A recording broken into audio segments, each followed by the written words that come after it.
Well, good evening, ladies and gentlemen, and welcome to this month's meeting of the Pasadena Civil War Roundtable. And I have some interesting news for you. The world of collectibles has not been quiet during the pandemic.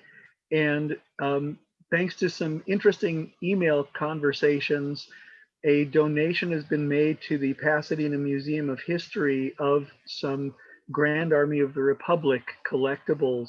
I was contacted because of the museum exhibit that we did with them several years ago. And the result is that they now have in their collection some collectibles from one of the reunions from the 1930s, including Grand Army of the Republic plates, of all things, and some peripheral things that were donated along with it. Anyway, that just came through literally today. The objects were dropped off at the museum, so I got an email this morning about that it had finally happened. So that's really kind of nice because the donor is from the family of a lady from here in Pasadena who had been involved with the Women's Relief Corps and other organizations, and had apparently traveled to one of the reunions back in the Midwest in the 1930s. And so those things that she obtained there are now going to be in the museum collection, and with luck, they'll actually get exhibited at some point. So that's the only update I have for you for tonight as far as historical things. We've just been updating the mailing lists. So for those of you who paid your dues this year, yes, you're going to be getting your physical newsletters, and you should have gotten one before this meeting. If you have not paid dues in the last year or two and you suddenly stop getting your newsletter, that's why. Because we've cut out the people who have not paid recently. We've been carrying some of them during the pandemic, but we do need to keep things in balance, and it costs money to do the mailings. So if you stop getting your newsletter and you want to start getting it again, you can go ahead and go to the website and do a PayPal thing, or look back in the newsletters and emails we've been sending out and send a check. So I didn't see if Michael is here. Is Michael Odnino here in the audience, since he's our programs person? I'm not seeing him on the list. Well, he seems to not be here then. How dare he not be here? Anyway, I think we want to jump right into this evening's program, because this is a program that I have not seen at any of the roundtables I've attended over the years. And I think it's one worth examining because it has to do with what happened between the stuff we usually hear about, the things at Gettysburg and the campaign following, and the stuff that happened after Grant officially was the one kind of giving orders to Meade. So what happened in between, and what about that funny campaign that sort of happened but nobody talks about? And that's what this evening's speaker, Jeff Hunt, is going to be telling us about. So ladies and gentlemen, I'm going to hand it over to Jeff Hunt. All right. Good evening, everyone. It's really nice to be with you. I appreciate the invitation. It's the first time I've ever spoken to a roundtable out in California. Being here in Texas, I'm usually going toward the other coast, so this is a treat for me. And what we're going to talk about this evening is the Rappahannock Station campaign that took place during the first week of November of 1863. This is the story that I tell in the third book in a series that I've been writing dealing with the war in Virginia from the time that Lee retreats across the Potomac after Gettysburg through the end of campaigning in December of 1863. So that period after Gettysburg and before the arrival of Grant. And of course, during that period, the two armies did not go into hibernation. They were in fact quite active. Indeed, the Gettysburg campaign does not even end when Lee retreats across the Potomac. He falls back into the lower, which is of course the northern end of the Shenandoah Valley and waits there to see what Meade is going to do.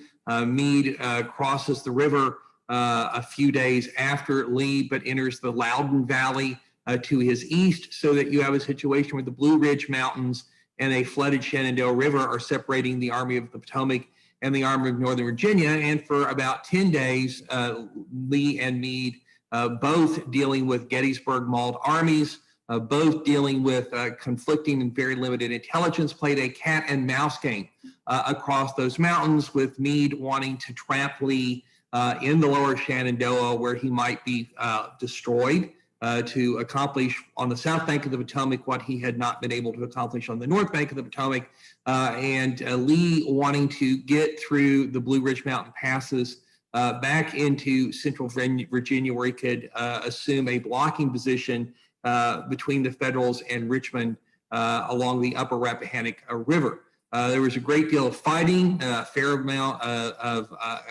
great deal of marching, a fair amount of fighting in those 10 days, and Lee managed to achieve what he was after, at which point the Federals pivoted, moved back toward Warrenton, and it was along the banks of the upper Rappahannock on August 1st that the Gettysburg campaign officially comes to an end.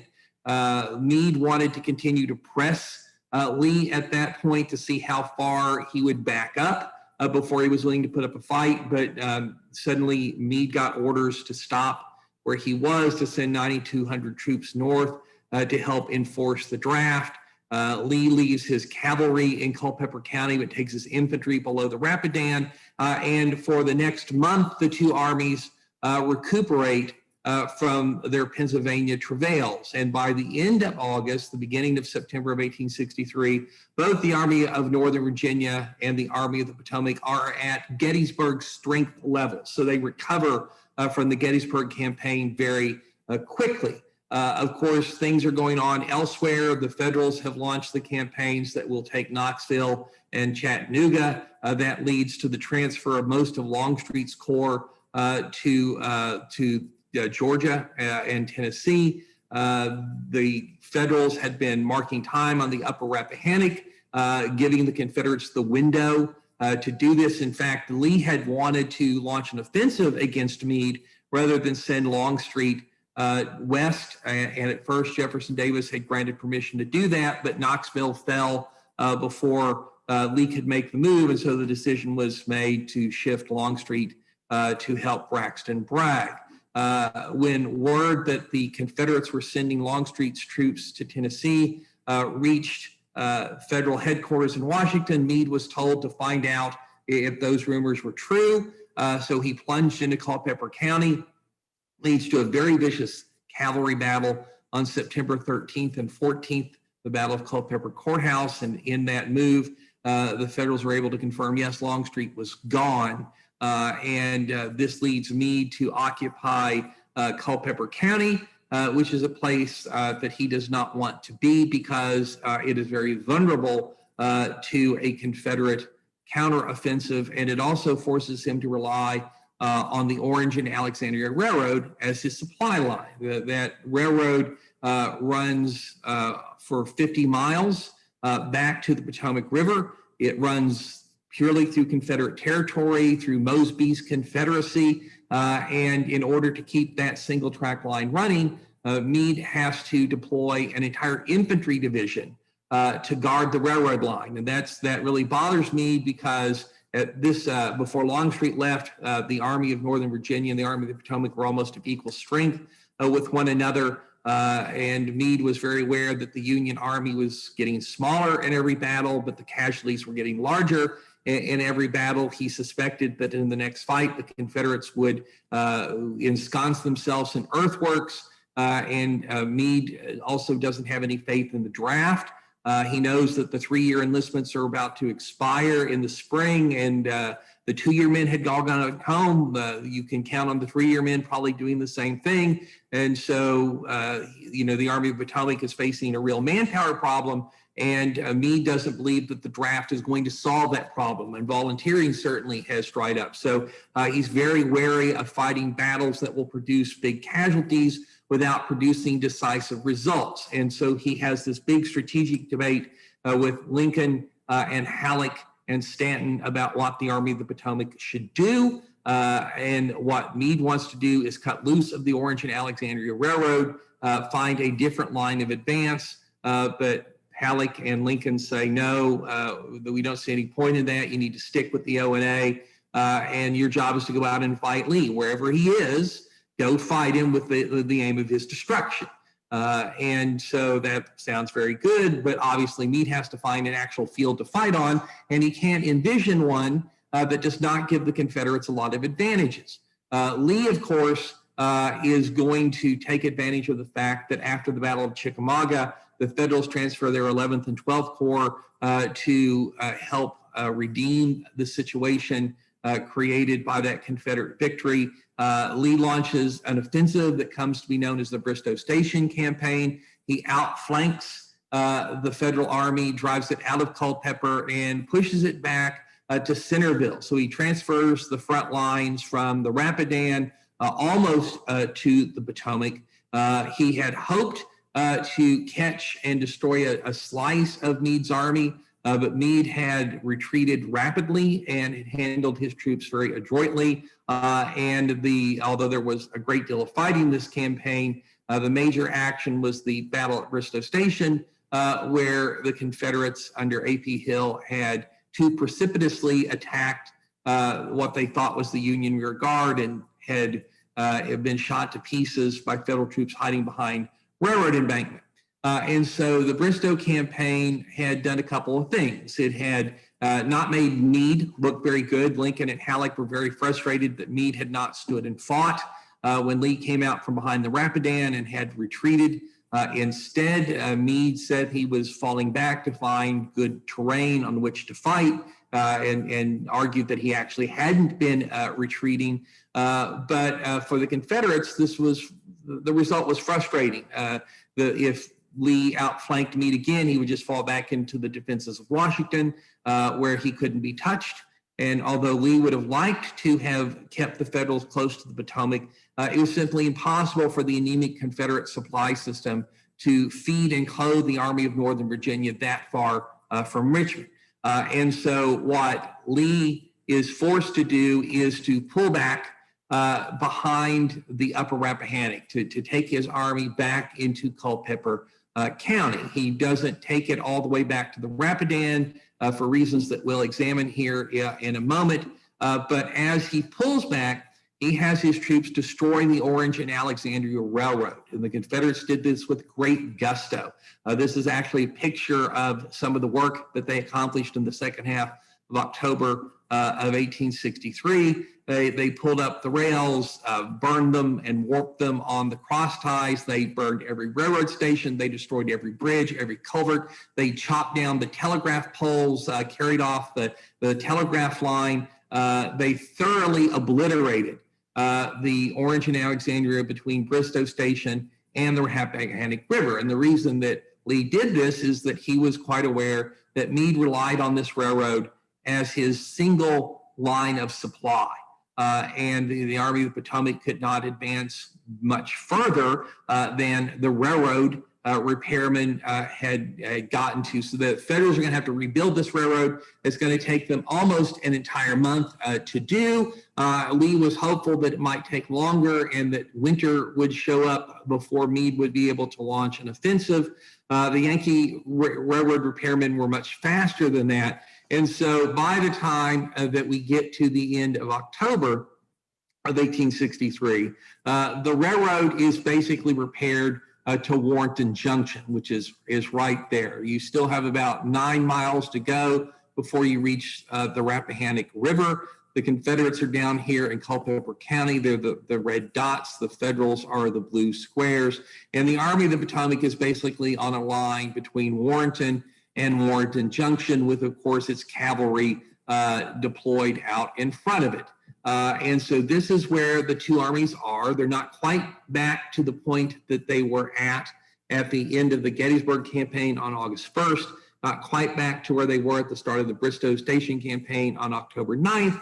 But Meade now is close enough and his railroad supply line is rebuilt far enough that he can consider going over to the offensive. And this is, of course, something that Lincoln and Halleck and the Northern press are very anxious for him to do. The question for Meade is exactly how does he undertake an offensive? And as long as he is stuck on the Orange and Alexandria Railroad, he really only has three options.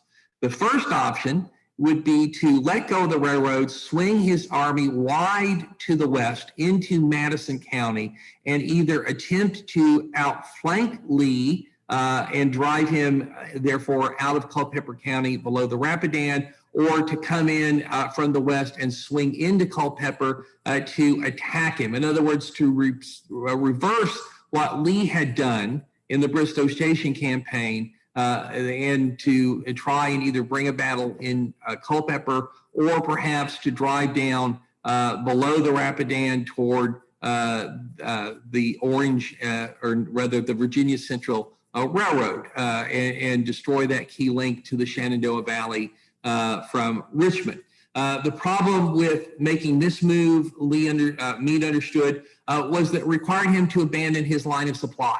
There was no railroad if he went in that direction. The Army couldn't live for very many days off of its wagon trains, which of course would be very slow moving. And so although this is an option, it's not a good option, and really not one that Meade seriously considers, which means that he's got really two serious options to think about. One of them would be to launch an attack directly across the upper Rappahannock. And his scouts are telling him that the Confederates have fortified the river line, especially Kelly's Ford, which is a major crossing. And the rebels have a bridgehead on the north bank of the Potomac at a place called Rappahannock Station, the point where the Orange and Alexandria Railroad used to cross the river, but the bridge there was burned by Meade when he retreated in mid-October, and it has not been rebuilt. That bridgehead is going to give Meade a lot of pause because he understands why Lee has put it there. It's a springboard for a counteroffensive. And if Meade is not careful, Lee could jump the river and launch a spoiling attack against the Army of the Potomac. And if Lee doesn't do that, then Meade would have to either attack or seal off the Rappahannock Station bridgehead while he attempted to cross the river at another place, such as Kelly's Ford, which would mean that half of his army would be having to watch this bridgehead while the other half entered Culpeper County and therefore became vulnerable to a mass Confederate counterattack. So Meade doesn't necessarily think that this is a very good idea. He doesn't want to fight his way across a river. He doesn't want to play Lee's game. And so his preferred strategy is to siddle his army rapidly toward Fredericksburg. And if that looks like a familiar move to you, is because this is exactly the situation that you had in late October, early November of 1862. The Confederates are in Culpeper County under Lee. In 1862, Burnside, newly appointed commander of the Army of the Potomac, is basically in the exact same spot where Meade is. And Burnside had taken his army and slid it down toward Fredericksburg, making a very rapid march using the upper Rappahannock and the high ground along it to shield what he was doing. And if the pontoon bridges had arrived at Fredericksburg as he had anticipated, he would have stolen a march on Lee, got across the river, and forced the rebels to fight at a disadvantage or to retreat all the way to the North Anna River in order to shield Richmond. So mischance had caused that campaign to fail, but Meade sees it as a strategically viable move, not only because it offers the opportunity to avoid Lee's defenses along the upper Rappahannock, but because if he moves toward Fredericksburg, he can change his line of supply to Akia Landing, which is on the Potomac River downstream from Washington, D.C. And from Akia Landing to Fredericksburg is only 15 miles, and there's a railroad there. And 15 miles of railroad is a lot easier to guard than nearly 50 miles of railroad if you stay on the Orange and Alexandria. And that means that Meade does not have to waste 6,000 troops to guard it. That will increase his combat power, which of course is very important at a time when he thinks that the odds between him and the Confederates are as narrow as they have ever been. Now, in this, Meade is somewhat mistaken. Before Longstreet had gone west, Lee had about 72,000 men and Meade had about 88,000. In other words, the same strength basically that you had at the start of Gettysburg. But after Longstreet goes west, Lee is reduced to 55,000 men. And although the Federals send about 14,000 men in the 11th and the 12th Corps to help out at Chattanooga, their loss is basically counterbalanced by the fact that just as they leave at the end of September, the 9,200 troops who had gone north to enforce the draft return. So Meade's still at about 88,000, 90,000 men. Lee's been reduced to 55,000. But if you believe, as Meade does, that the Confederates will fight the next battle behind earthworks, Meade doesn't feel that he has enough infantry to successfully attack an entrenched Confederate army. And so he wants to have as much combat strength as he can. Not wasting men guarding the railroad is a way to do that. And even if he gets to Fredericksburg and crosses the river before Lee gets there, he doesn't really expect Lee to fight around Fredericksburg. Should that happen, the Confederates will fall back to the North Anna. But the big thing here is that Meade would have maneuvered the Confederates out of their upper Rappahannock and Rapidan lines without a fight. He would have put his army in a good position to launch the spring 1864 campaign. They would have done it without a battle, without the casualties that a battle would have entailed. So Meade believes that this is his best strategy. And although Lincoln and Halleck had vetoed this proposal back in August and September, Meade believes that after the Bristow Confederate offensive, he's proven his point about the vulnerabilities of position on the Orange and Alexandria Railroad. And so he begins to issue orders preparing his army to make this shift toward Fredericksburg. And while the Federals are laying their plans, Robert E. Lee and the Army of Northern Virginia are sitting here in Culpeper County, and they have a decision to make, or rather Lee has a decision to make. He had decided not to defend Culpeper County in August of 1863. His army was still shot to pieces from Gettysburg. It needed to be revitalized. And so he had taken it below the Rapidan. But now his army is recovered from Gettysburg. He's learned a little bit about Meade, who's careful and cautious, but not necessarily aggressive. And so Lee has to decide where he wants to make his next stand. The area of Culpeper County is almost through all of 1862 and most of 1863 really the cockpit of the Civil War in the East. It is formed by the Upper Rappahannock, which is its northern and eastern boundary, and then its southern boundary is the Rapidan River.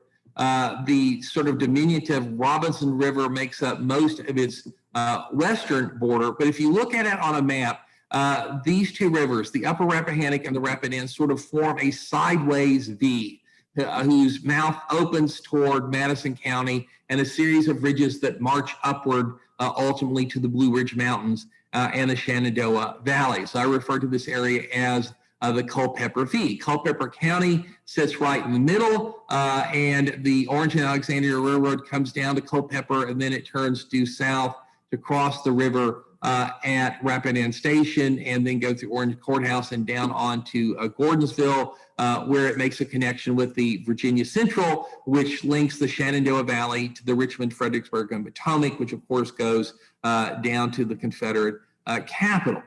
Culpeper was not really good defensive terrain. The distance between Rappahannock Station and Rapidan Station, if one followed the railroad, is only 23 miles. The closer you get to the apex of the V, the less space there is. And although there are plenty of fords along both of these rivers, there were only bridges at Rapidan Station and Rappahannock Station, at least before that bridge was burned. And the problem with fords, of course, is that they disappear if there's a lot of rain. The Rapidan and the Upper Rappahannock are not particularly wide, about 30, 40 yards. They're not especially deep, but they do flood very quickly after even a modest rain. And if an army fights a battle inside the Culpeper V and it loses that fight, it's not going to be able to retreat very far before it finds itself having to cross a river and use fords that, if the weather turns against you, suddenly are not there. This is why Lee had decided not to make a stand there in August. It is why Meade decided not to make a stand there in October. Another difficulty with the Culpeper V is that although this is a very beautiful part of Virginia, sort of rolling terrain, forest here and there, you've got a couple of mountains that jut up to as much as 1,000 feet that pop up from the surrounding countryside, Cedar and Pony and Clarks and Stonehouse Mountain and Thoroughfare Mountains over here. It's beautiful, but there isn't good defensive terrain. There's no place where you can really anchor both flanks of a battle line, which means that any attempt to form a line and make a fight in Culpeper is going to leave at least one of your flanks up in the air. We all know what happens when you leave a flank up in the air. If we remember the battle of Chancellorsville, it doesn't work out well for you in all likelihood. And then an additional difficulty for Culpeper is that although it's a great jumping off point for Confederates who want to march toward the passes in the Blue Ridge Mountains to get into the Shenandoah Valley and invade the north, from a defensive standpoint, the ground north of the Upper Rappahannock and south of the Rapidan is higher, generally speaking, than the ground on the south bank of the Upper Rappahannock or the north bank of the Rapidan. In other words, Culpeper's kind of a bowl. And if you're on either side of that river, you would be able to maneuver without the enemy really being able to see you. So being in Culpeper is, if you're trying to defend the Upper Rappahannock, you're kind of blind as to what the enemy might do. So it would be much easier, of course, to defend the Rapidan line because the high ground is on the south bank of the river where the Confederates would be, whereas trying to hold the Upper Rappahannock puts the high ground on the Federal side of the river and creates all sorts of complications. So these are the realities that Lee had to deal with. He was very familiar with those. He's been here many times before during the war. And so what are his options? Well, his first option is to do what he did in August and take his army below the Rapidan, take advantage of the high ground south of the river. But there are some problems with this. One, he would be surrendering all of the ground that he had gained in the Bristow campaign. He would be putting the Federals 25 miles closer to either the Orange or rather the Virginia Central Railroad and Richmond. He doesn't like either one of those ideas. But the greater difficulty is that even if he spreads his army out for a distance of 25 miles along the Rapidan and to guard as many forts as he can't guard all of them. And the easternmost fords would still be open and available for a Federal thrust. And all that Lee could do if the Federals crossed the river there would be to dash his troops down the Orange Turnpike and the Orange Plank Road to try and hit them as quickly as possible and arrest their advance southward. And if he couldn't get that done in time, he would have to abandon the Rapidan and race down to Spotsylvania County and try and block further Federal advance. If that sounds familiar to you, this is what's going to happen in the Mine Run campaign. And of course, it's what's going to happen in the Wilderness campaign. And so the problem with the Rapidan is it puts Lee in a reactive stance. He has to wait to see what the enemy's going to do. And he has to hope that weather and intelligence doesn't slow him down. And so that's not really a very attractive idea. He would rather stay in Culpeper. From Culpeper, he's got something akin to interior lines. If Meade tried to move through Madison County, Lee could very easily intercept him. If he stays in Culpeper and he's still there the next spring, his army's in a jump-off position for another invasion of the North. But the great danger in staying in Culpeper would be the Federals doing this thing that Meade actually wants to do, the thing that Burnside had done the previous fall, and that is to rapidly race toward Fredericksburg using the high ground on the north bank of the Upper Rappahannock to shield his movement from the Federals. And Burnside had pulled that off in November of 1862, Lee has learned from that. And so this is the reason that he's built a fortified bridgehead at Rappahannock Station, because from there he could do several things.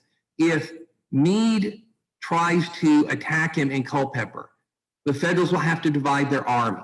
They'll have to send at least half of it to deal with that bridgehead, either to contain it or to attack and destroy it. The other half of the Federal Army would cross at Kelly's Ford. This is the best crossing place. There's high ground on the north bank that completely dominates the south bank. The Federals could get across there very easily. But this is exactly what Lee would want them to do, because if half the army enters the Culpeper V and he keeps the other half, oops, sorry, that wasn't supposed to happen.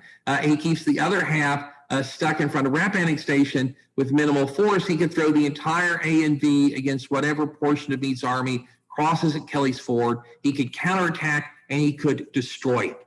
If Meade doesn't guard Rappahannock Station adequately and tries to go to Fredericksburg, then Lee could attack out of it and get between the Federals and Washington, D.C. And we know that this is something that Lincoln and Halleck would never countenance, and Meade would have to turn around and attack the rebels who would be standing between him and his capital.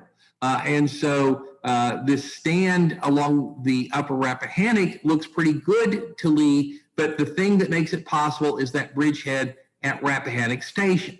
And Meade recognizes this. Meade understands this, and he doesn't want to play the game that Lee wants him to play. He thinks that he can make this rapid shift toward Fredericksburg quickly enough that it will negate Lee's plan. And so, confident that he's going to get permission to do that, he begins to issue orders for the movement. He sends word to Washington, this is my plan, and he is immediately told your plan is disapproved. Lincoln and Halleck make it very clear. We told you no last August. We told you no last September. Why do you think we're going to tell you yes this time? Going to Fredericksburg is merely transferring your difficulties from one spot to another. Your job is to go out and fight Lee wherever he is, to fight him with the aim of his destruction. That will be no easier around Fredericksburg than it will be around Culpeper Court House. And of course, the other thing that Halleck and Lincoln and Stanton feel very strongly about is not sending the Army of the Potomac back to the scene of its worst disaster exactly 1 year almost to the day of that disaster. This would look like an admission of strategic bankruptcy. It hadn't worked when Burnside tried it. There's no reason to think that it's going to work if Meade tries it. And so he is told no. And this really angers Meade. He writes a very unhappy letter to his wife, Margaret, who is a real confidant of his. And he's basically saying, everybody wants me to attack. I'm under all this pressure to do something, but nobody will give me definitive orders. Nobody will give me specific guidance except go fight the rebels. And I now come up with what I think is the best plan, a doable plan, and a smart plan, a militarily logical plan, and it is disapproved. It's disapproved. And Meade, on several occasions in the fall of 1863, is constantly telling his wife and his aides, I wish the government would relieve me. If they don't like the way I'm commanding, they ought to replace me. And I want to be replaced. And he makes that offer several times to Lincoln and Halleck. If you're not happy, then go ahead and relieve me. They won't do it. But that said, he is going to drive forward, even though he's not particularly hopeful of success, and try and push his army across the upper Rappahannock into Culpeper County. And what Meade does understand is that the one way to defeat Lee's plan is to take the bridgehead at Rappahannock Station at basically the same time or shortly after French gets across the river at Kelly's Ford. And if that were to happen, then Lee's entire plan of defense is going to collapse. So the first fighting is going to take place at Kelly's Ford, which is very close to the little town of Kellysville. And this is a place that the Confederates really have no hope of defending against a serious attack. And you can see here that there's high ground that on the east or the north bank of the Rappahannock that completely dominates the ford and the town. The Federals will be able to basically shoot at anything that's in here once they get that high ground. And so all that Lee has really done at Kelly's Ford is deploy, in essence, a trip wire. There are 7 companies of the 2nd North Carolina under Lieutenant Colonel William Stallings with 225 men at Kelly's Ford. The other 3 companies of the regiment are at Wheatley's Ford or Ford to the south. And Rhodes Division of Ewell's Corps is back here about a mile from the river, but in immediate support in the Carolina under Lieutenant Colonel William Sellers. He's got about 500 men, and the Fluvanna Artillery, which has 6 12-pounder Napoleons. All of these troops are under the command of Colonel Cox. Usually he was in charge of the 2nd North Carolina, but he's got the brigade today because its regular commander is Stephen, and so he is not here. The Confederates have fortifications at Kelly's Ford, but they're really only there to fend off minor probes and harassment against a serious attack. There's no way the Confederates are going to stop the Federals from crossing the river. But remember, this is what Lee wants. He wants French and basically walk into a giant trap. The Confederates will contain Sedgwick with their Rappahannock Station bridgehead, and then they'll let French come in just far enough to enable the Confederates to launch a massive attack with the bulk of the Army of Northern Virginia to destroy this half of General Meade's army. The fighting at Kelly's Ford went in a predictable fashion. This is a sketch that Alfred Woad drew of the combat, and you can see the Federal artillery gets up here on that high ground.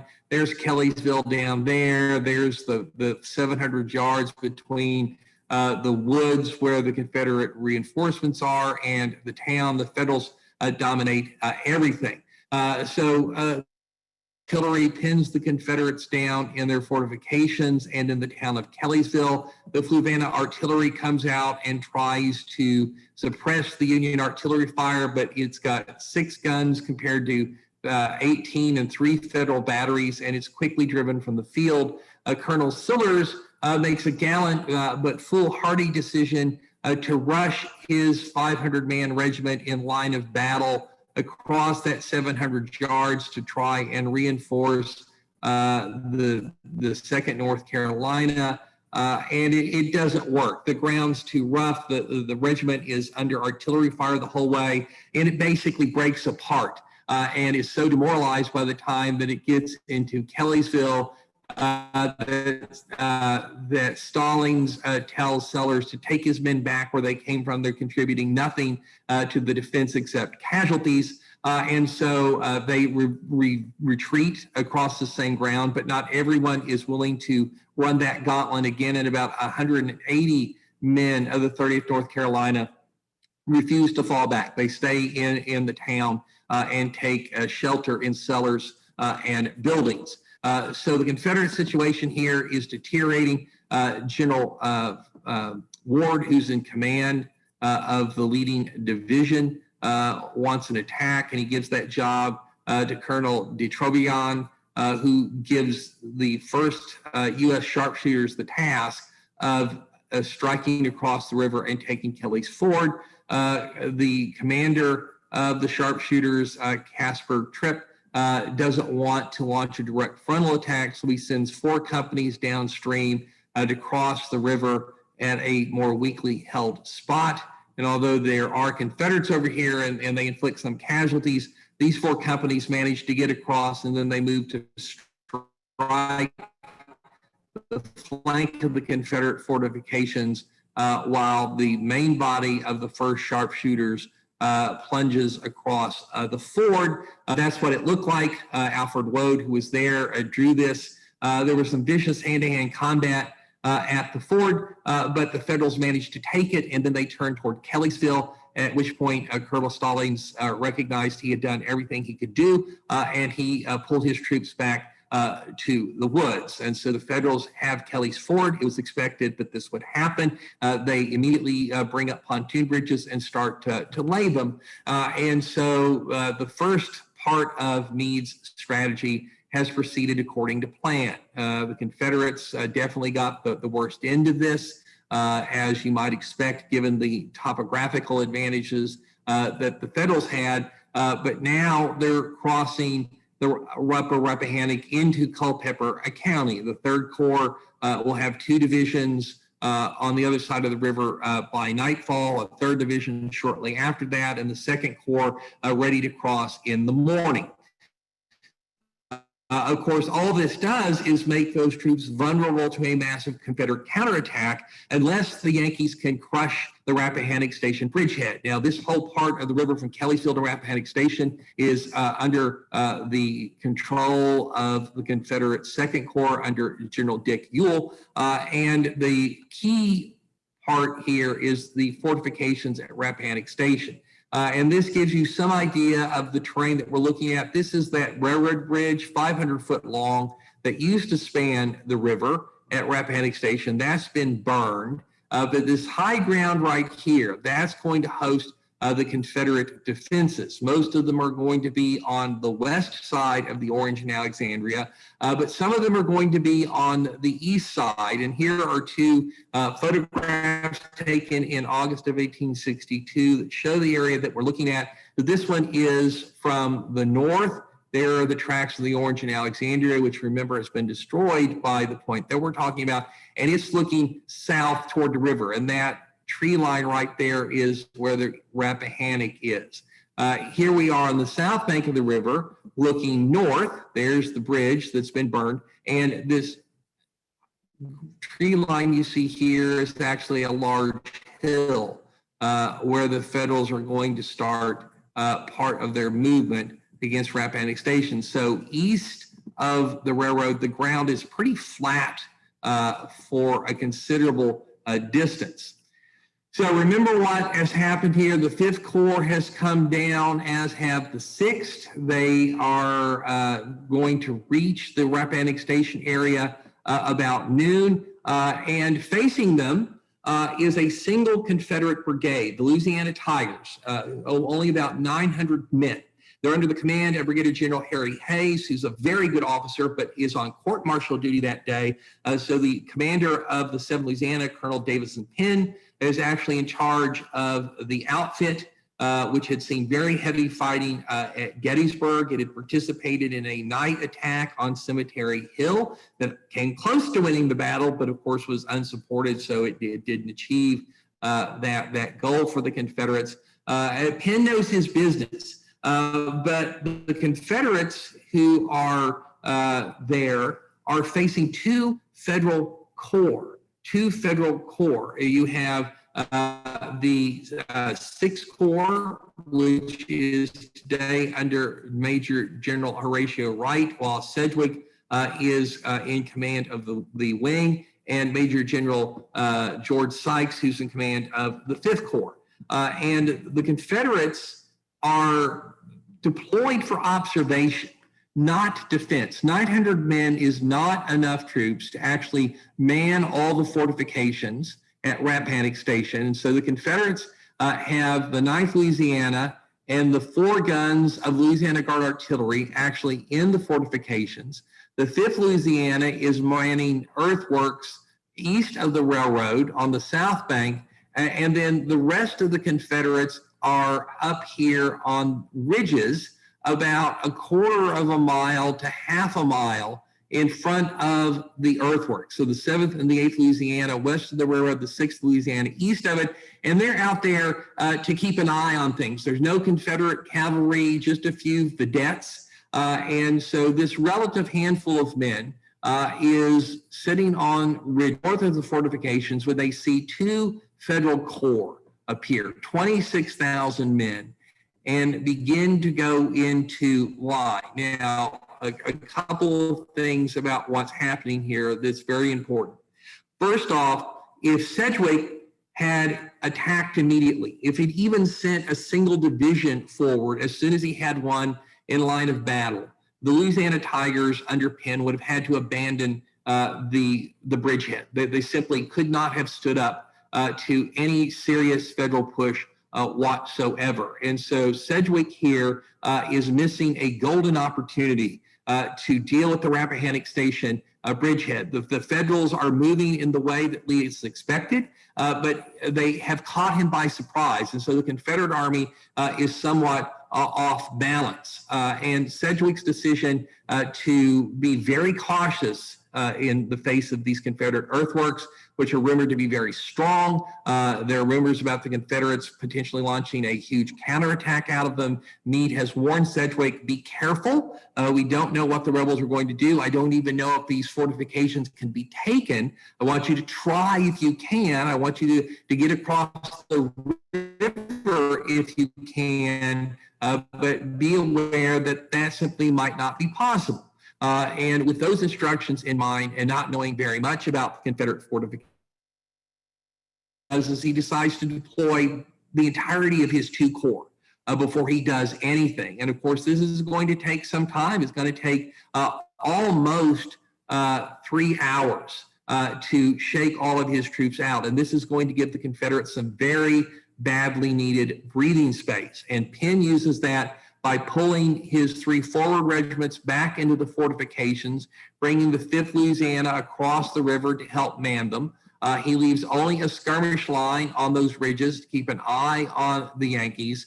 And of course, the word goes south of the river to Jubal Early, whose division is in charge of this sector. It gets to Lee as well. And the Confederates respond by ordering Early's division to rush to Rappahannock Station and to guard the South Bank, and the 2 most forward batteries of artillery, Graham and Dance, to come forward and man fortifications on the south bank of the river on a hill overlooking a pontoon bridge, which is the only means of communication between the north and the south bank. It's about 400 yards upstream from where the burned railroad bridge is, and this is the only way in or out, because the river behind the fortifications is very deep and it's very wide because of a dam that had been built before the war belonging to the Rappahannock Canal Company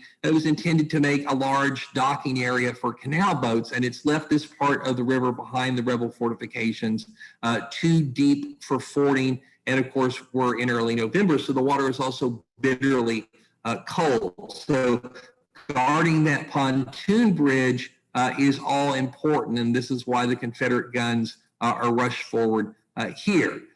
Even when Penn gets all of his men into the fortifications, however, he doesn't have enough troops to man the entire line. There's just not enough men, and so he's going to have to leave the center of his line held by just a screen of skirmishers. So the Confederates here are exceptionally vulnerable, but the Federals do not realize that.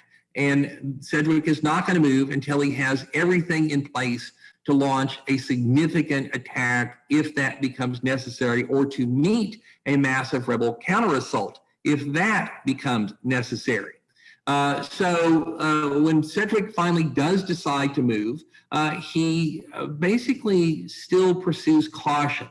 He orders both the 5th and the 6th Corps to send forward their skirmishers, supported by a single division.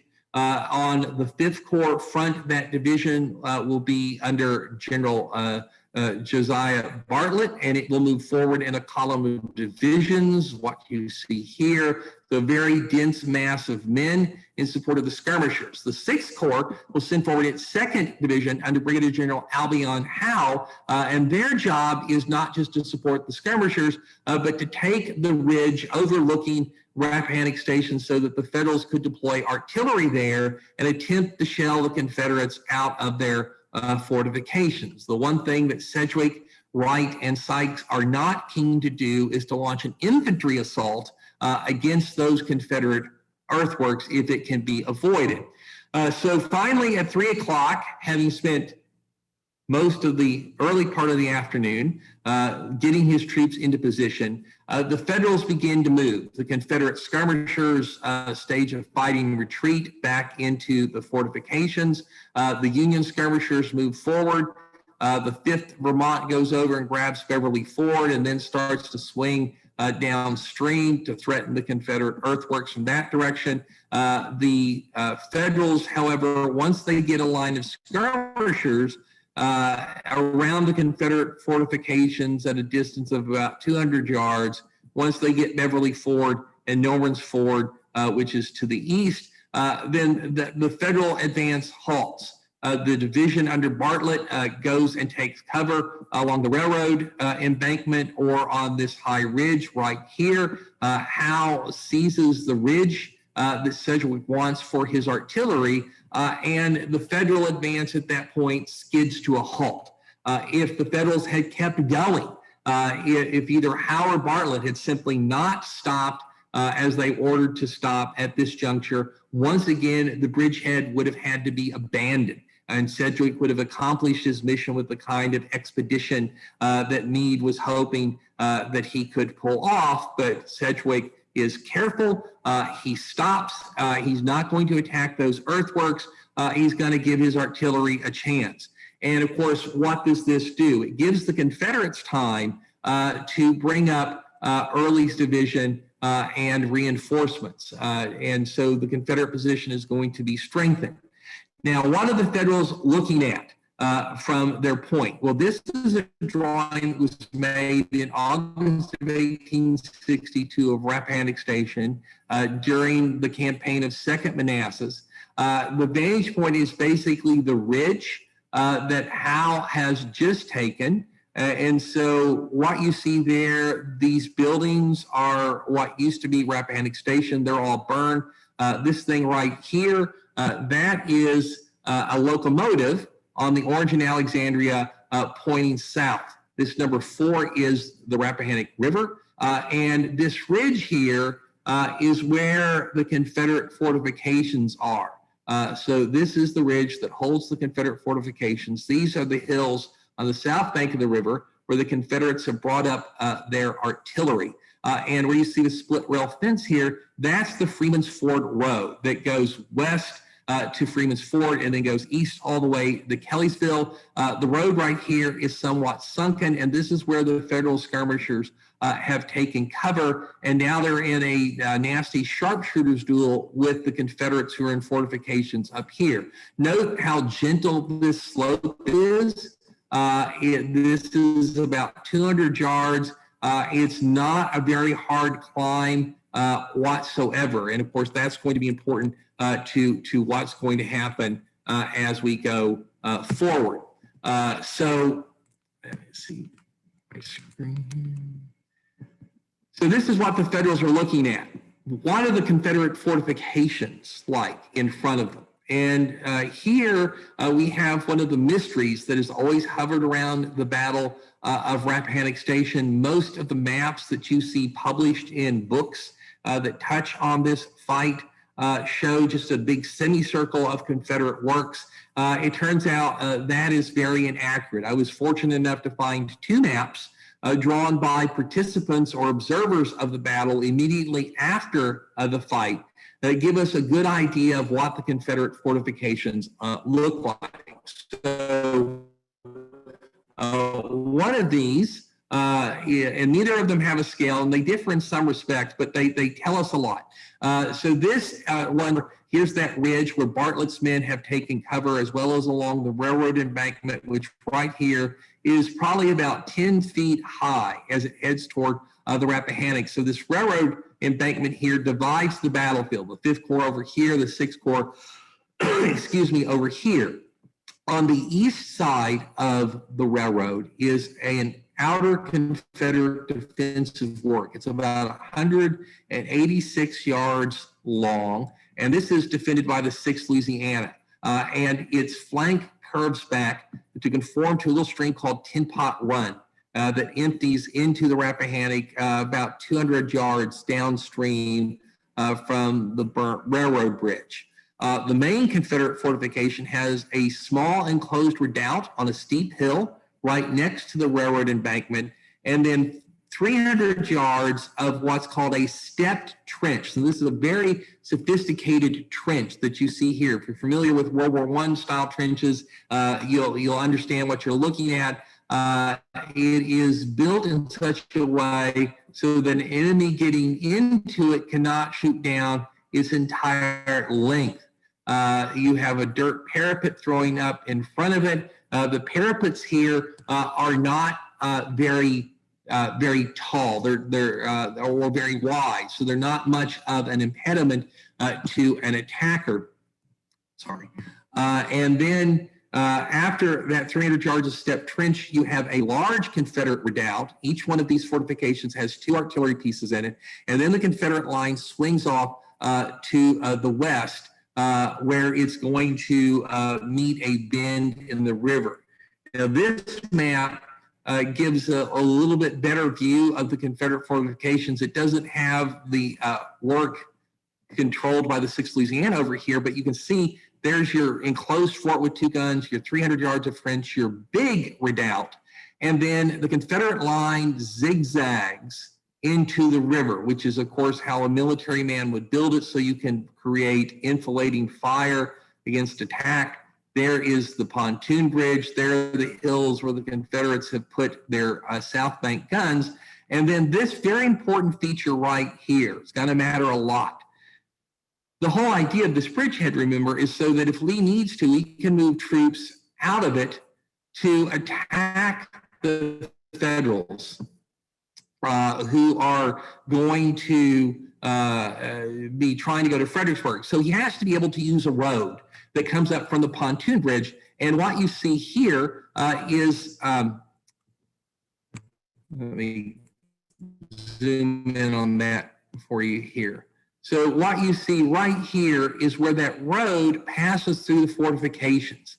And this breaks up the Confederate trench line.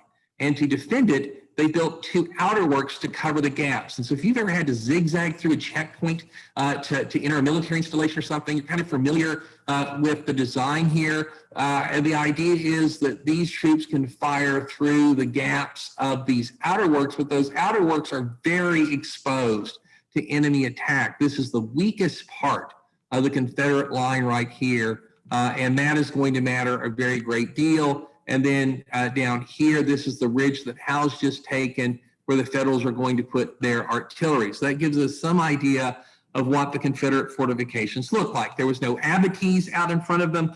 There were no defensive ditches. General Early thought that the fortifications were completely inadequate. General Ewell disagreed. And even Lee, who admitted that they were slight, thought that they were good enough to do the job that needed to be done, which was basically to bluff the Federals, to stall them and to make them divide their army and keeping one half of it in front of these fortifications so that the half that crossed the river at Kelly's Ford would be vulnerable to attack.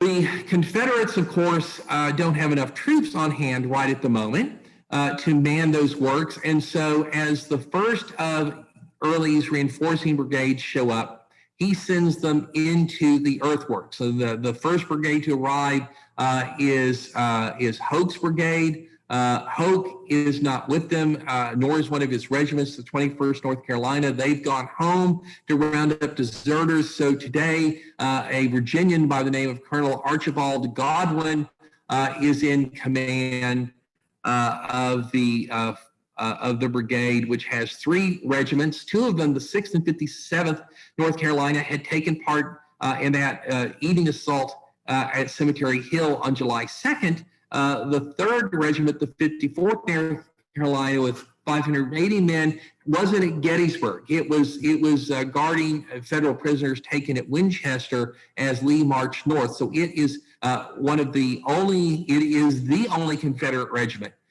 who is in the earthworks who did not take part in that night assault. One thing all of these Confederate regiments have in common, however, is that they are well aware that two entire federal corps are in front of them. And the Louisianans, of course, had seen the Federals deploy early in the day.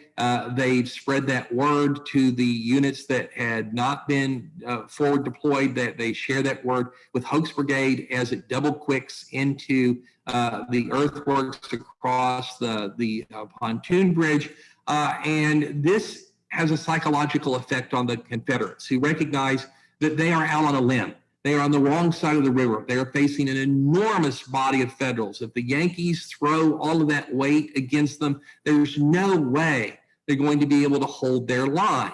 And it would make sense for the Federals, of course, to just send wave after wave after wave of troops to overwhelm the bridgehead's defenders. These men are veterans. They're hard fighters. They've got good officers. They are, of course, very conscious of the possibilities of a night attack. They're not going to be surprised, but they're also not going to sell their lives for no purpose. And they know that there will be no reinforcements really that can get to them across the pontoon bridge if the Federals start to attack. And so their morale has been undermined. They are not going to be able to shake off knowing how massively they are outnumbered and how poorly they are positioned. And this is going to matter when we get to the fight. Here's the situation by 5 o'clock. The Federals have brought up their artillery on both sides of the river. They are trying to shell the Confederates into retreat. That's not going to work. The Confederate artillery is firing back, but this artillery duel is not necessarily going to accomplish very much, if anything. You can see that line of Federal skirmishers along the riverbank. The Confederates are sealed in, and when Godwin's brigade came double quicking up into the bridgehead, General Sedgwick had ordered Wright to bring the rest of his corps up to reinforce General Howe to meet a Confederate offensive if they should launch one. Of course, the Confederates aren't thinking about this at all. They are purely in a defensive stance. So Early has sent Godwin into the bridgehead to reinforce Hayes, who's showed back up. He's been released from court-martial duty, so he's there to take command of his troops. Pegram's brigade is being held in reserve about a mile south of the bridgehead, but it sent its 31st Virginia forward to man trenches on the south bank. Gordon's brigade has been sent to man trenches that dominate Norman's Ford to the east, and Lee has ordered Anderson's division of A.P. Hill's corps to come forward, and it has sent Posey's brigade to man fortifications that would oppose any Federal attempt to cross the river at Beverly Ford. So the Federals have been shelling the Confederate fortifications at this point for almost an hour to no real effect. You're about 30 minutes from darkness. The sun is already beginning to set. Sedgwick is aware of Meade's plan. He knows that French is probably already across the river and therefore is walking into the trap that Lee wants to spring on him. Sedgwick's orders are to take the Rappahannock Station fortifications if practicable. Well, Sedgwick doesn't seem to think it's practicable. And he pretty much has concluded that he thinks he can get the Confederates out of the river come morning, but he's unlikely to do anything before nightfall. And of course, what does that mean? It means that Lee's gambit to divide the Union armies is working.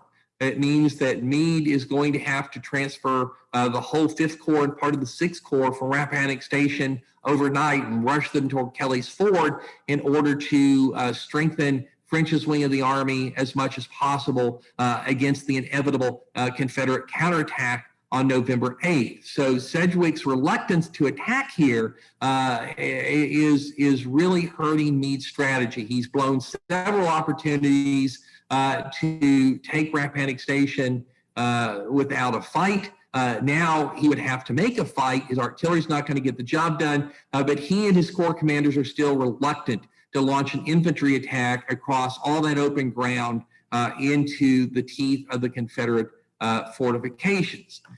This is what the Confederate bridgehead looks like at 5 o'clock. So you can see the deployment of the rebel troops, the 7th and 5th Louisiana on the left from Hayes Brigade, then Hoke's Brigade in the center. The 8th Louisiana is manning that broken up portion of the defenses where the road crosses through, and it's got troops around the large redoubt.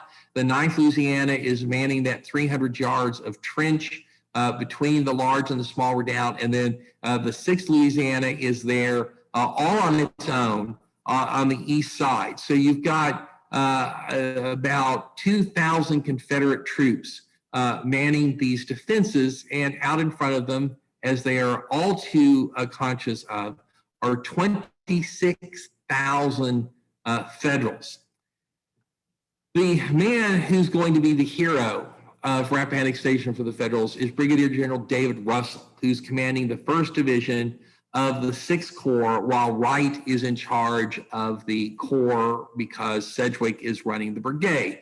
And Russell and Howe are interesting fellows, because during the Chancellorsville campaign, it was their units that had stormed and taken Marie's Heights at Fredericksburg. And so these men do not have an instinctive fear of earthworks.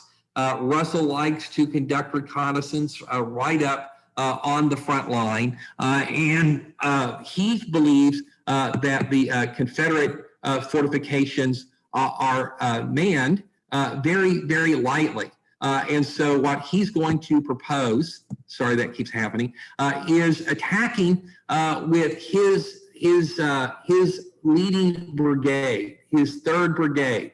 And what he's going to do is he's going to send the 6th Maine as his leading edge. And so right now, the 6th Maine has half of its strength out on the skirmish line in the sunken portion of the Freeman's Ford Road.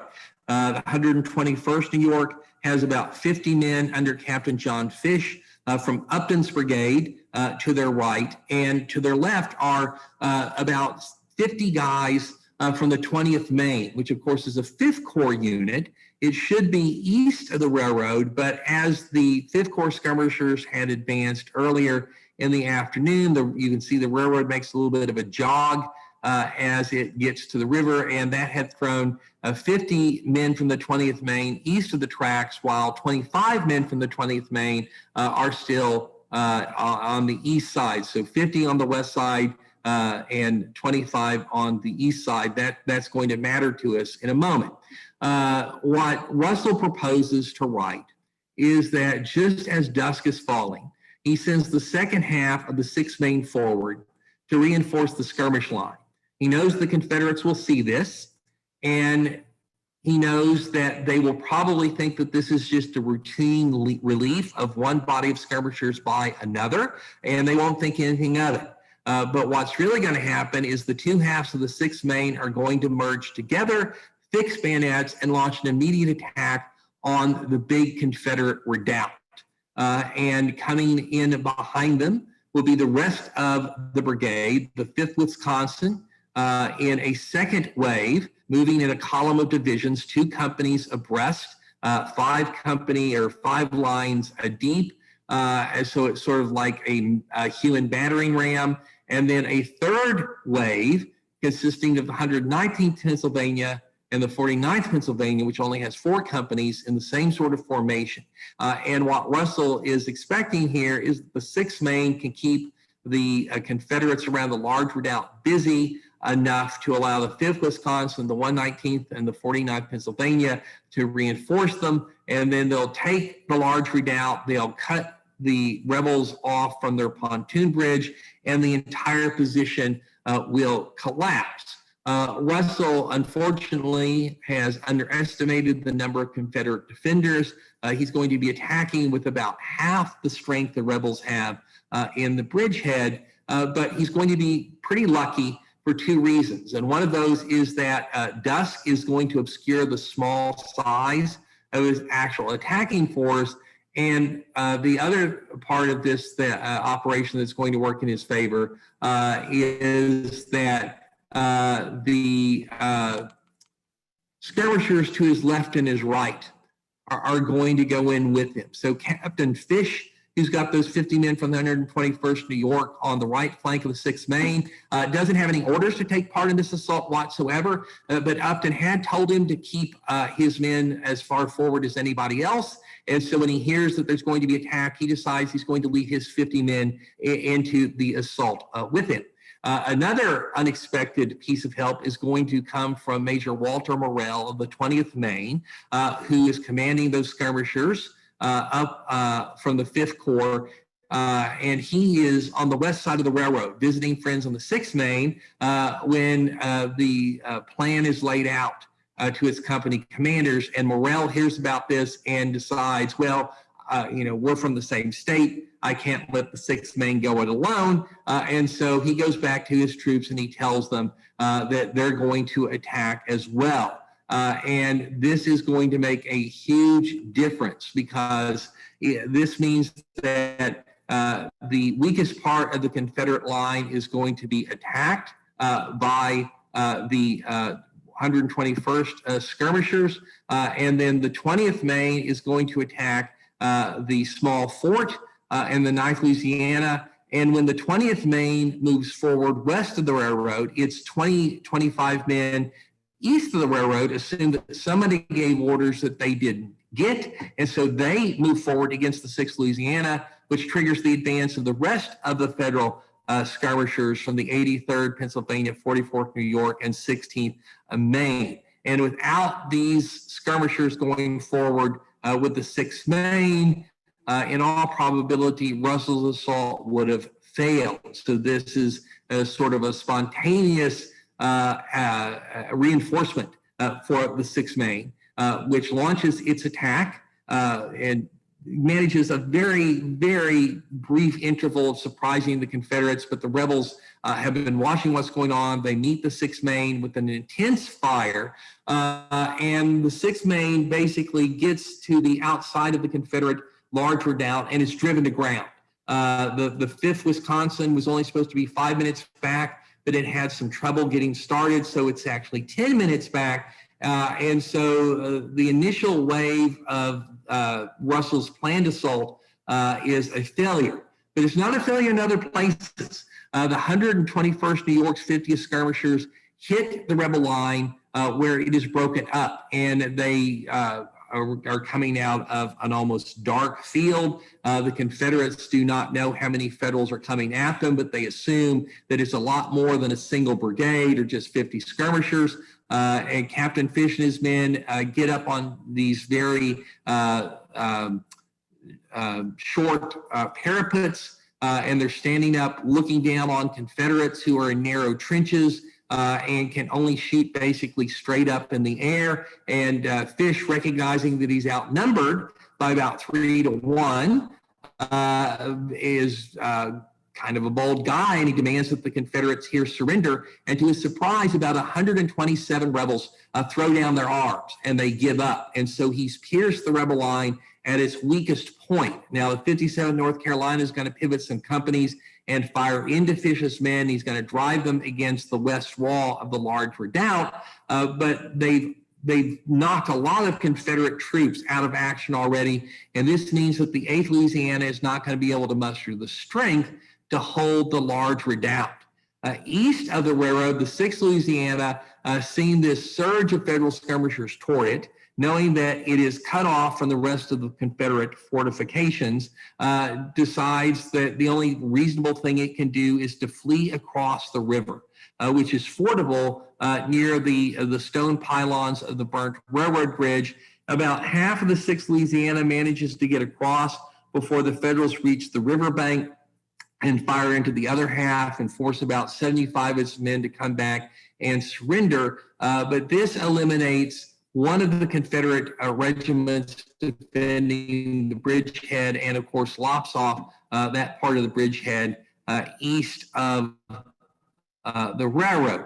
As the 6th Maine makes a second attempt to get into the redoubt, and this brings on a little bout of hand-to-hand fighting. The Federals, the 5th Wisconsin, are rushing forward to reinforce them. Now, Edwin Forbes was on hand to see this battle, and he drew a great sketch of it. And so what you see here is the action east of the railroad.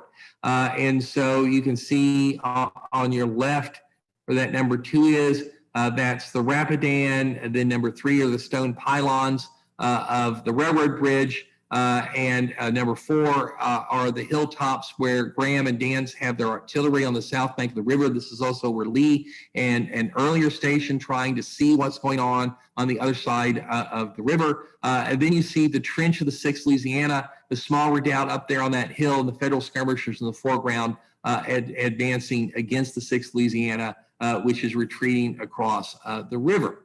On the other side of the battle, you can see there on the left center is the small redoubt, then the trench line that leads to the large redoubt, which is where that blob of people are, that flag on the horizon. That number 5 is the 5th Wisconsin, which is finally arriving and sending one wing to reinforce the 6th Maine in the fight for the large redoubt, and the other wing to reinforce the 20th Maine skirmishers attacking the stepped trench between the two positions.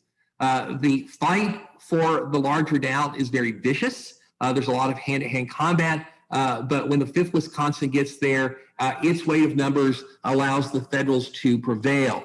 The troops from the 8th and 9th Louisiana abandoned their trenches. The 2 sets of Confederate guns are captured by the Yankees, and the 8th and 9th Louisiana drift back toward the pontoon bridge. They have no desire to be left on this side of the river where they're going to be captured. There are these waves and waves and waves of Federals coming, and in the darkness, they don't know that there really aren't that many Federals coming, but remember, they'd seen this huge display of force by Sedgwick early in the day, so they make the natural assumption that the Yankees are going to be sending division after division after division against them. And so the large redoubt, the small fort, and the trench connecting them has been lost. The 119th and 49th Pennsylvania show up to sort of consolidate these gains, and the Confederate bridgehead has been fatally wounded. The 8th and 9th Louisiana are kind of a disorganized mob now. 3 Federal soldiers from the 6th Maine rush into that mob, fire their muskets in the air, demand that the Confederates surrender, and to their dismay, 187 rebels throw down their arms and are marched off. General Hayes is almost captured here, but his horse bolts and carries them to safety across the river. Men from the 8th and 9th Louisiana begin to run across the pontoon bridge under Federal fire. And so the entire right flank of the Confederate position is gone. General Godwin has pulled the 6th and 57 North Carolina out of the trenches to refuse his flank. They're firing on the Federals who have, under Russell, taken the large redoubt. The 54th North Carolina has had to spread itself out to try and hold at least some of the space that had been abandoned by the 6th and 57th when they refused the flank. And that makes them very vulnerable to an attack. Russell has sent back to Colonel Emory Upton in command of one of his brigades and asked him to send 2 regiments forward to reinforce the fight for the large redoubt. Upton is very eager to take part in this, but as he gets near the battlefield, Russell intercepts him and says, look, we've already got the large redoubt. I don't need you there, but I need you to silence rebel fire coming from one of the salients in the enemy line. And so Upton very adroitly shifts his troops to the southwest, deploys them from their column of division into the line of battle, taking advantage of a naturally occurring ditch for some cover, and then he orders them to rely upon the bayonet and to charge the rebel works. The Confederates open fire on Upton's men as they come out of the ditch, but it's dark. It's really hard to see. The Confederates shoot too high. Only a dozen or so of Upton's men are hit. And as soon as the Federals reach the Confederate trenches, this part of the 54th North Carolina collapses. Once more, they believe that wave after wave after wave of Federals are coming at them, that their situation is basically hopeless. They're victims of poorly built trenches. The Federals are up there on these parapets pointing their muskets down at rebels who can, because these trenches are narrow, not really effectively shoot at the Federals who are threatening them. They can't get up and they run away. And so this half of the 54th North Carolina surrenders. It loses its flag. And Upton recognizes that he's had this very easy success, which he ought to exploit. So he sends word to Russell that he's going to continue the attack.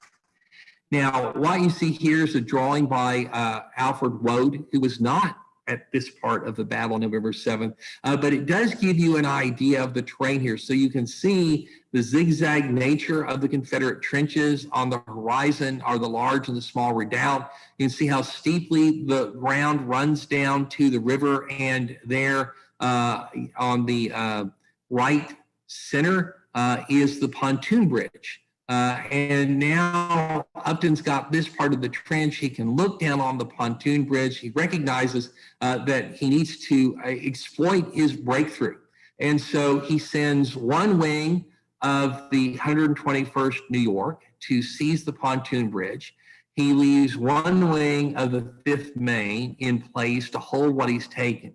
Then he pulls the other wings of both regiments outside the Confederate lines. This is a very astute move on his part. He pulls them out of the Confederate lines, reorganizes them into line of battle, tells them the right face to form a column of march, and then he double quicks them across the front of the Confederate fortifications, but downslope enough where the rebels can't really see him in the dark, and they can't shoot at him very effectively. And when the rear of his line gets adjacent to rebel manned trenches, this is the second half of the 54th North Carolina, he orders his men to move by the left flank, which throws them into line of battle.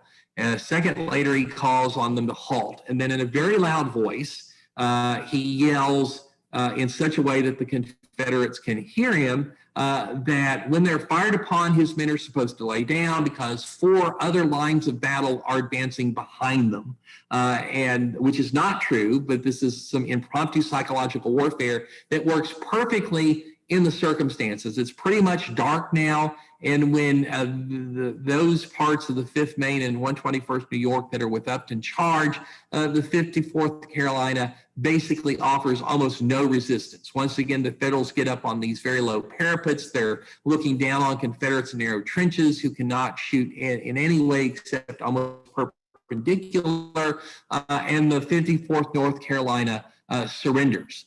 At that point, Colonel Clark Edwards, who is commander of the 5th Maine, sees some Confederate fugitives running off to the west, and he wants to catch these guys. So he takes 12 of his own men, and he goes chasing after them.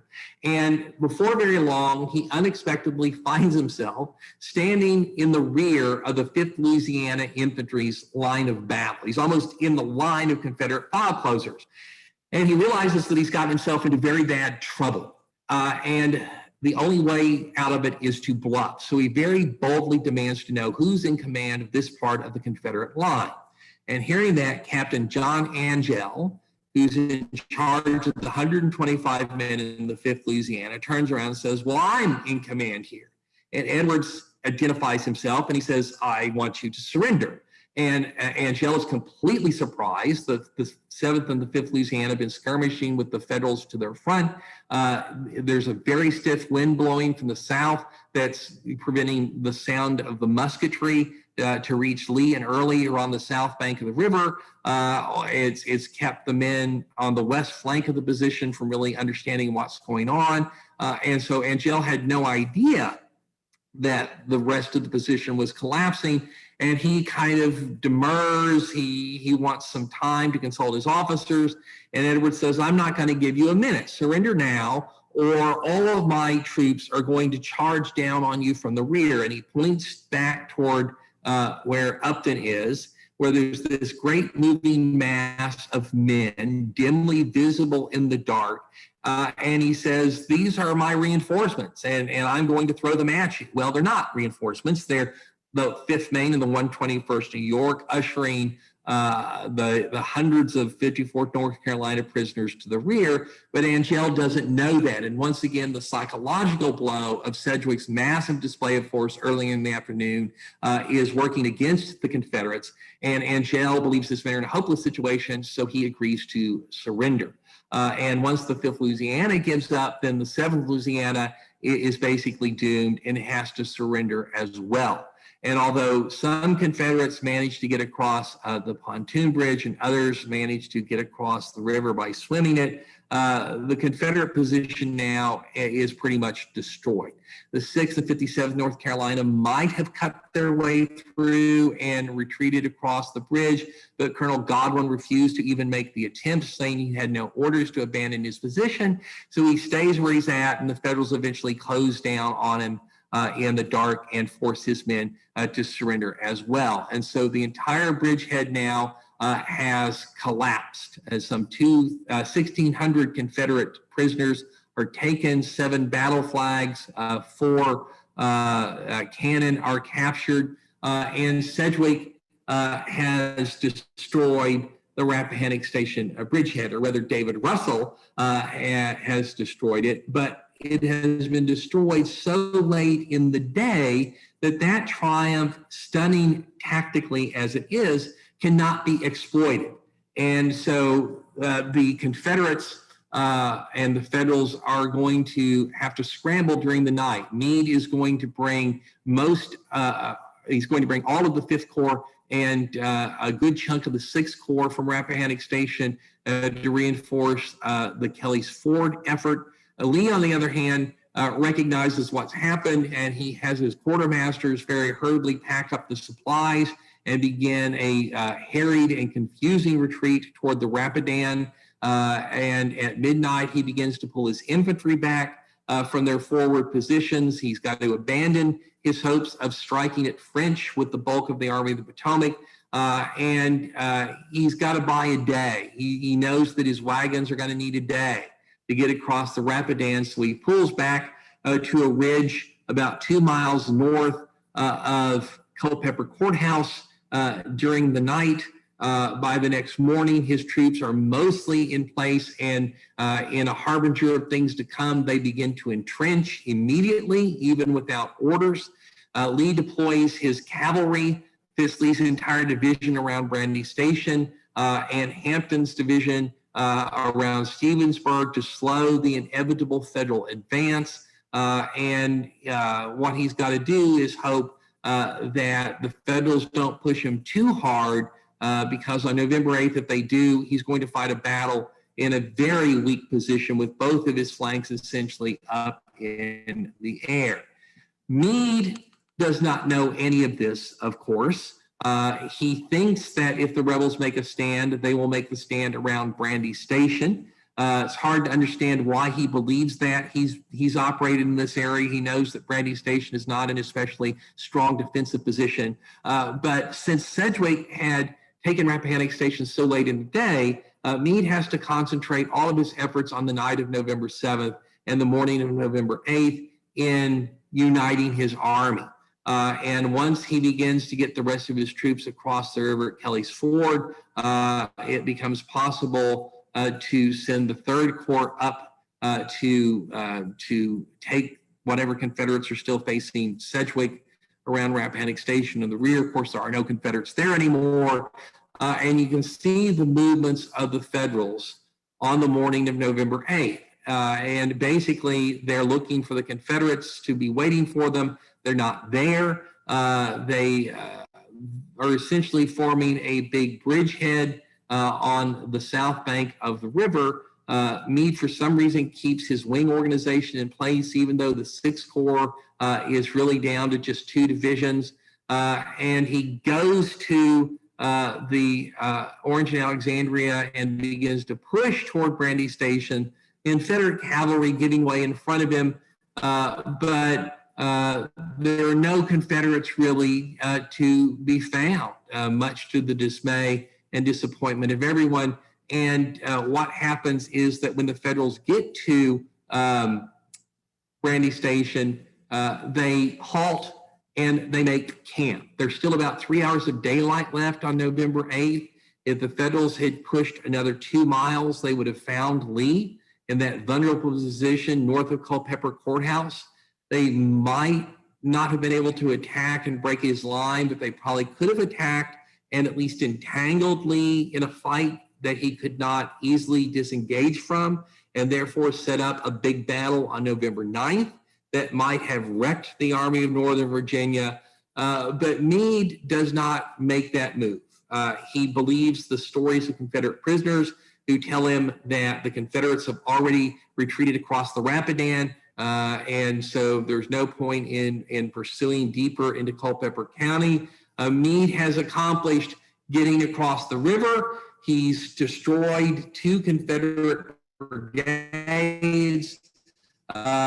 This was much more than he had even hoped he would be able to do. So he's going to call well enough alone and stop where he is. And so this is the last great missed opportunity of the campaign for the Federals. The Confederates retreat behind the river unmolested that night. And so at the end of November 8th, the dawn of November 9th, we find the armies exactly back where they were in mid-September, with the Federals in the northern half of Culpeper County, the Confederates manning fortifications south of the river. And this is where Meade is going to leave things until he can rebuild that last 9 miles of railroad, rebuild the railroad bridge at Rappahannock Station so he can bring supplies all the way to Brandy Station in Culpeper County.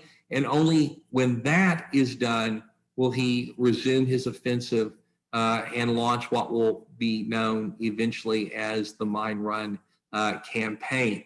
And so that is the story of the first federal offensive in the East after Gettysburg. This is where the armies are at the end of that campaign in the middle of November, and basically where they're going to be until the start of the Mine Run campaign. I do have a question for you, though. In regards to this, it seemed like that both after Gettysburg and after Rappahannock, that Meade was always a little reluctant to be able to move forward after Lee.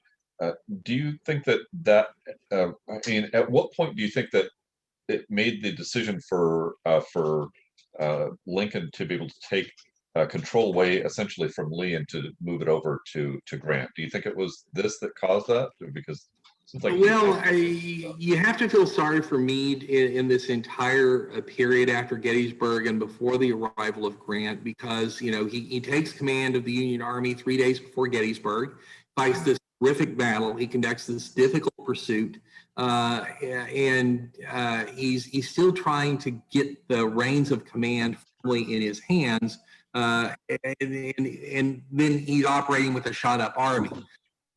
And Meade believed that it would have been smarter not to have pursued Lee into Virginia, to be happy with getting the rebels out of Maryland, and then to reinforce and reorganize the Army of the Potomac, and then put it, as he says, on a footing that will guarantee its success. He's not allowed to do that, and then he's forced to operate on the Orange and Alexandria Railroad.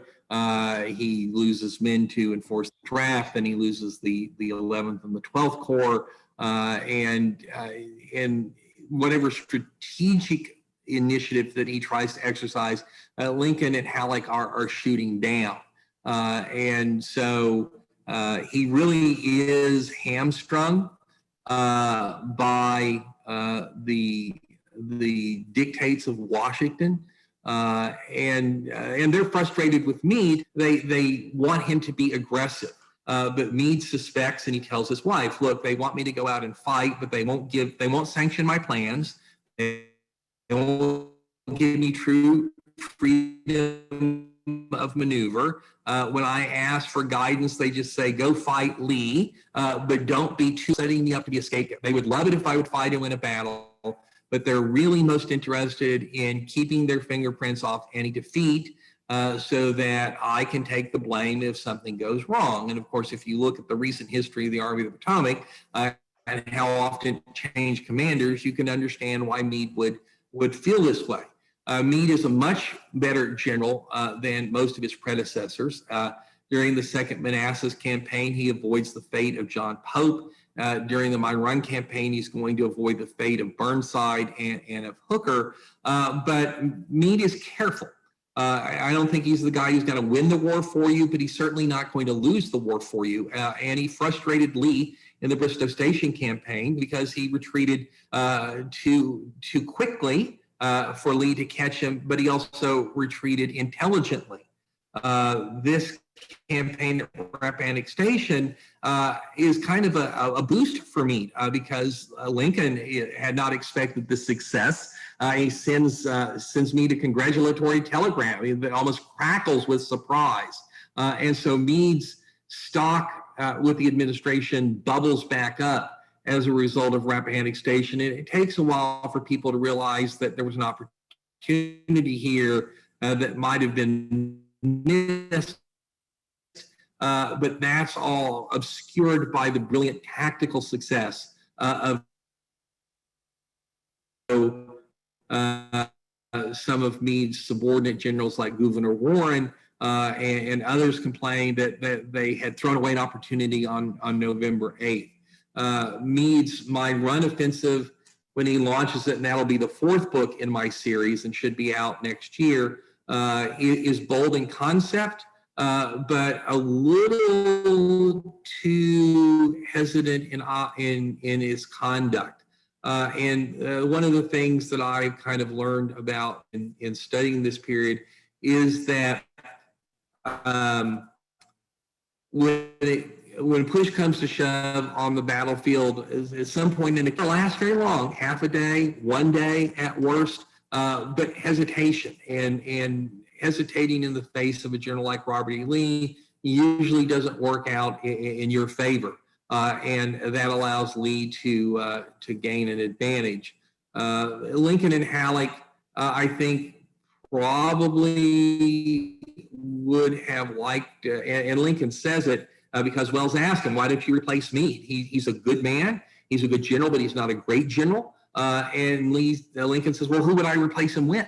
Who would I replace him with? Remember, Hancock is recovering from his Gettysburg wound.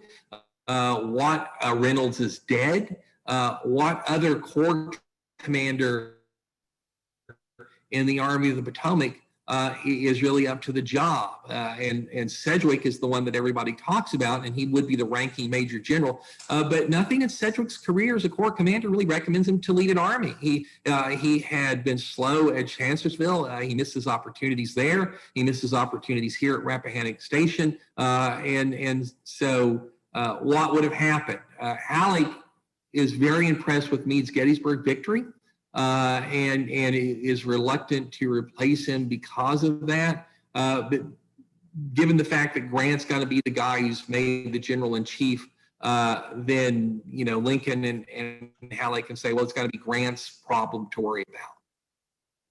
So we've got a couple of questions in the chat. I mean, we've got several of them that are commenting and thanking you for a terrific presentation and for the patience for what we had. So thanks to everybody for those comments. There's a question from Brian asking, and he says, excellent maps, where can one find them?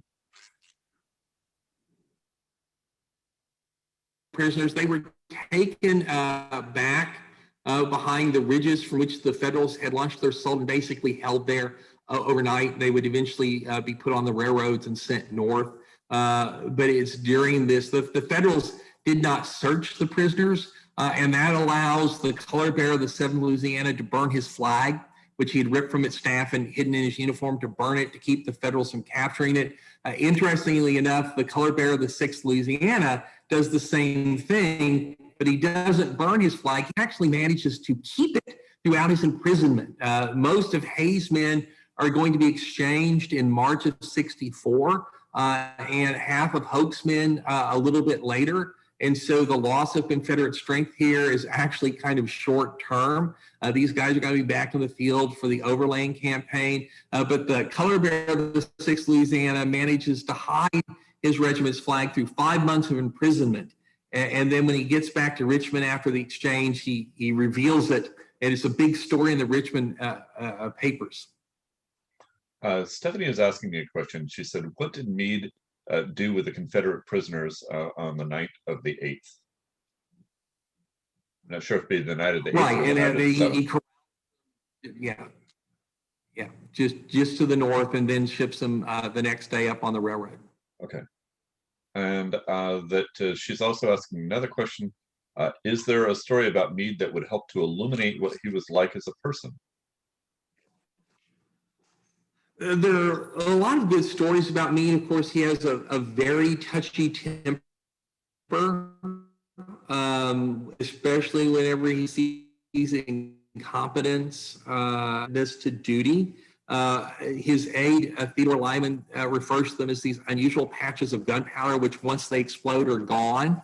So he vents, and then he's fine. The problem is that the people he vented at are usually left resentful. Meade seldom apologizes, any of that. He was an incredibly devoted father and husband. His letters to his wife are very, very affectionate. But I think that my favorite and most revealing Meade story comes from September of 1863. And so this is after he's pushed into Culpeper County. They know that Longstreet has left. This is right before he has to send the 11th and 12th Corps to Tennessee. And he's probing the Rapidan line with his cavalry, trying to figure out a way to get at Lee. And one day he's at headquarters, sitting there with all of his aides, and he's reading a captured Richmond newspaper. And he starts to laugh. And his aides look up at him and kind of give him that, what's so funny? And he reads them this piece in the Richmond paper that says, all quiet on the Rapidan, where Meade is making I would wait on I dare not. And Meade laughs and he says, smart fellows, those Rebs, they've hit the nail on the head. So I would versus I dare not. And Meade was capable of envisioning bold moves, strategic moves, and tactical moves. But in the environment that he was in, his fear of waning federal strength, his belief that the draft would not produce the replacements that were necessary, the fact that the rebels were probably going to start fighting from entrenchments, and that required a 3-to-1 advantage in numbers at least to overcome, and he didn't have that 3-to-1 advantage. Meade felt that he could simply not take chances because if he took a chance and it went wrong, it could cost the Union the war. And that's really, I think, the most revealing Meade story that I've run across. Let me ask you a question about that. Do you feel that Meade, was there any resentment that you're aware of? I mean, I realize it's outside of what we're talking about here. Was there any resentment from Meade when they appointed Grant to take the lead, and that Meade, after having won at Gettysburg, won at Rappahannock, and then he's essentially got the #2 job, and he was not given the opportunity to lead the army after that? Yeah, if you look at their meeting in February of '64, it seems pretty clear that Grant came in prepared to relieve Meade and put Baldy Smith in charge of the Army of the Potomac. But after he met Meade and heard Meade explain the strategic and operational circumstances in Virginia and relate his experiences, and then Meade very graciously saying, I suspect that you want to put somebody else in charge of the Army. I'm happy with that. I think that somebody who's got the confidence of the government should have this position, and I make no special claim to it. That really impressed Grant with Meade's competence and his generalship. And the fact that Grant kept Meade on really impresses Meade. And these two men actually have something of a very close working relationship throughout the entire rest of the war. And they have something of a honeymoon until after the Battle of the Wilderness. And gradually, Meade comes to understand that although he's in command of the Army of the Potomac, he's not really in command of the Army of the Potomac. And he's certainly not getting the credit. And Meade was a thorough gentleman.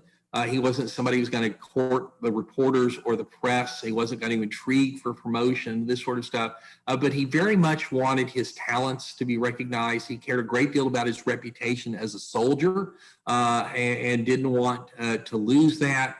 And it hurt Meade, I think, that the newspapers gave all the credit to Grant. Now, he's partly responsible for that because of the way he treated the press. They decided we're not going to mention Meade's name again, and it's going to be Grant's Army going forward. But I think there wasn't resentment of Grant. I think there was resentment of circumstance on Meade's part. But Meade was too fine a gentleman to ever express that. Or to make a deal of it. He would tell his wife and a few close intimates about his frustration, and that was it. Another question in regards to the maps. Mike is asking about where some of the modern maps came from that outline the areas of where the lines were and how those advanced. And he was curious where those came from. Or those ones that you created for your... Yeah. The one is in the New York Public Library in their digital collection. The other one is the Gilder Lehrman Institute of American History. They were kind of critical to mapping out what the Confederate fortifications actually look like. And in addition to that, I had the great advantage of the fact that the Army spent so much time in Culpeper County that they're just outstanding period maps that were drawn, showing where all the hills and the ridges were and the roads and the forest and these kinds of things. And so we built on that. My wife is the creator of the map. She's a graphic designer.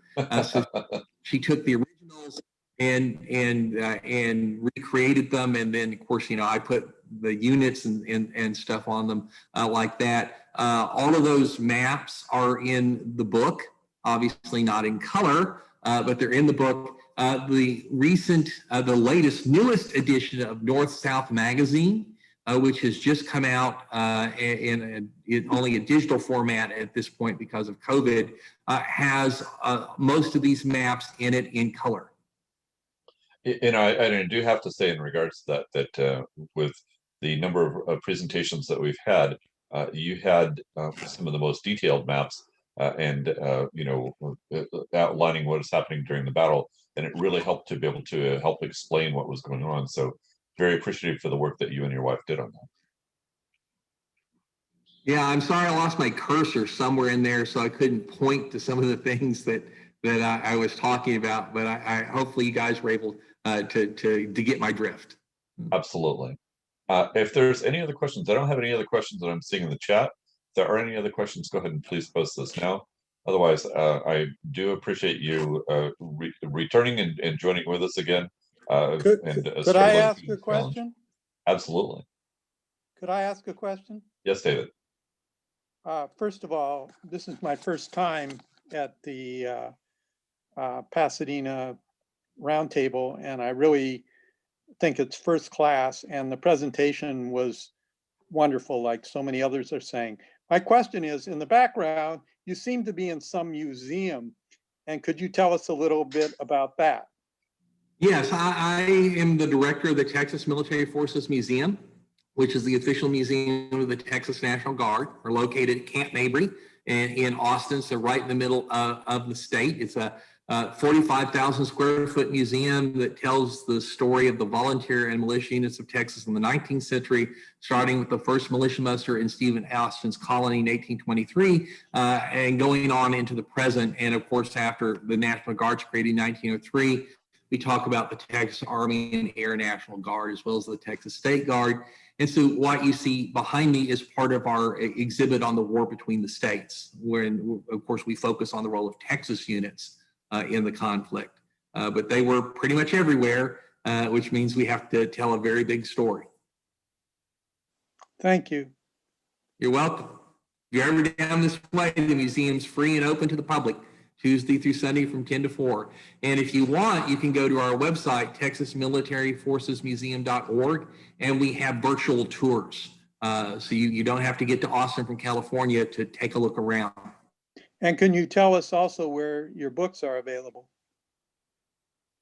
Savas Beatty has a discount code that y'all can use to purchase books from them. They are, of course, available at Barnes & Noble and Amazon and that kind of thing. If anyone would like a signed copy of the book, I'm able to do that for you. David can send out my email address. And so just email me. We can talk about method of payment and what books you want and that sort of thing. I'm happy to do that. Well, Jeff, I know that it's late for you there. Thank you so much again for your participation in this, and that it was a terrific presentation, and very much look forward to seeing some of your books soon. Thank you very much. It was my pleasure.